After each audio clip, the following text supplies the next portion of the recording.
Super scary sound emitting from a mountain in GuiZhou, China for more than 10 days. Many people are looking for the reason, but nobody can find the source of this horrible sound. Experts from Beijing also came to do research. However, so far no one knows where the sound came from. Some say this is called earthly dragon sound, warning about some kind of disaster like earthquake, volcano, flood. Some say the Bible also mentioned this sound.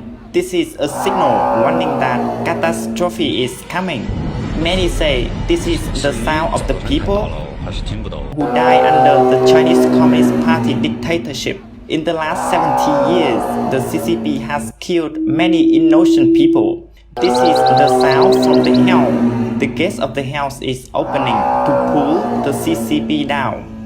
All these opinions have one thing in common, warning about coming disaster. Coincidentally, on the 2nd of July, an earthquake of 4.5 Richter happened exactly at the place where the sound located. The CCP has to pay for its evil crime. Heaven is punishing it. Everyone should not stand with it, otherwise you will get the same result with it. 出来说呢，他这运动不是。